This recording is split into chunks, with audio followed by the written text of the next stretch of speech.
নমস্কার, আপনারা শুনছেন প্রণমামী জগৎ জননী থেকে। স্বামীজি সেখানে গিয়ে প্রথমেই বললেন যে এই পৃথিবীতে সবচেয়ে বেশি রক্তপাত হয়েছে রিলিজিয়নের নামে। অবশ্যই মার্কিন আদিবাসী নিকেশ করার পিছনেও ছিল আদিম ধর্মের খ্রিস্ট ধর্ম। তিনি আরও বললেন, ভারতে কোনো রিলিজিয়নই শ্রেষ্ঠ নয়, সকলেরই সমান স্বাধীনতা আছে, যে মানুষ যেমন চাই।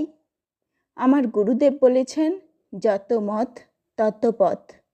এই তিনটি বিষয় নিয়ে স্বামীজির যে প্রথম বক্তৃতা, তা তো ধর্মনিরপেক্ষ।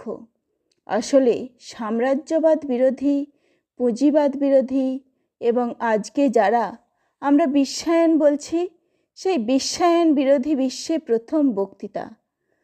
রামকৃষ্ণ পরমহংসের আদর্শ মেনে যে সংঘ, যাকে আমরা বলি রামকৃষ্ণ অর্ডার, তা 1899 সালে প্রতিষ্ঠা হয়েছিল 1 মে তারিখে। আরও একটা বিষয় আমি দীর্ঘদিন ধরে দেখছি, ওদের সন্ন্যাসীদের কারো পোশাকের রঙই ঠিক গেরুয়া নয়, তাতে কেমন একটা লালচে ভাব আছে। ওদের সন্ন্যাসীরা খাদ্যের বিচার করেন না। বিবেকানন্দ সম্পর্কিত চিন্তাক্ষেত্রে এ বিষয়ে আমাকে ভাবিয়েছে, সন্দেহ নেই। এরপর ধরা যাক সিস্টার নিবেদিতার কথা। বিবেকানন্দের প্রথম শিষ্যা, এদেশে এসেছিলেন 1897 সালে। ভারতবর্ষের জন্য একজন সিংহী চেয়েছিলেন বিবেকানন্দ। তিনি সেই সিংহী, কিন্তু তার পরিচয়? তৎকালীন ম্যানচেস্টারে যে সমাজতন্ত্রী দল ছিল, মার্গারেট নোবেল ছিলেন সেই বাকুনিনপন্থী নৈরাষ্ট্র দলের সমর্থক। তিনি ভারতে এসে বিবেকানন্দকে বলেছিলেন, আপনি যে এত জনশিক্ষার কথা বলছেন, বহুদিন লাগবে এই বিশাল জনসংখ্যাকে শিক্ষিত করে তুলতে।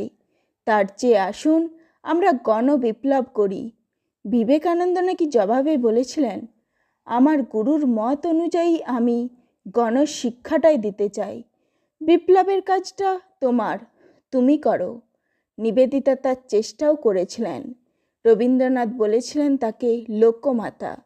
তিনি এদেশে নিজের মতো করে একটা সমাজতন্ত্রের স্বপ্ন দেখেছিলেন। নিবেদিতা একদিকে বাকুনিন ও ক্রোপটোকিন, অপরদিকে বিবেকানন্দের শিষ্যা। নিবেদিতার মনে হয়েছিল ভারতে সমাজতন্ত্রের পথ অনেক বেশি প্রশস্ত ইউরোপের তুলনায়। গণশিক্ষা বিষয়ে বিবেকানন্দের মতামত চলতি ধারণাই বাইরে ছিল। তিনি জানতেন স্রেফ অ ক খ শিখে শিক্ষিত হওয়া যায় না। তাই যদি হতো তাহলে শ্রীরামকৃষ্ণদেবকে অশিক্ষিত বলতে হয়। স্বামীজি মনে করতেন, আসলে মানুষে আত্মোপলব্ধি, নিজের চেতনাকে জাগ্রত করাই শিক্ষা, মানব মনের শক্তির পূর্ণ বিকাশ। ব্রাহ্মণ থেকে বৈশ্য যুগ পর্যন্ত শিক্ষাটাই ব্যবসার অঙ্গ ছিল। বিবেকানন্দ চেয়েছিলেন এমন এক শূদ্র সমাজ, যা ব্রাহ্মণত্ব, ক্ষত্রিয়ত্বের বল ও বৈশ্যের বাণিজ্য সহযোগে শ্রমজীবী মানুষের সমাজ হবে। আমি মনে করি বিবেকানন্দের মনের এই ছবিটাই যথার্থ ছিল। আমাদের দেশে মার্ক্সবাদীরা ছোট একটা জায়গা করে পৃথিবীটাকে দেখে। স্বামীজির অনেক বড় গুণ ছিল, তিনি পৃথিবীটাকে অনেক বড় মনে করে দেখেছিলেন। আমাদের দুর্ভাগ্য, আমাদের দেশের বিবেকানন্দপন্থীরা বিবেকানন্দকে সেভাবে দেখে না, মার্ক্সপন্থীরা মার্ক্সকে তো নয়ই। নমস্কার, আজ এই পর্যন্তই। ধন্যবাদ।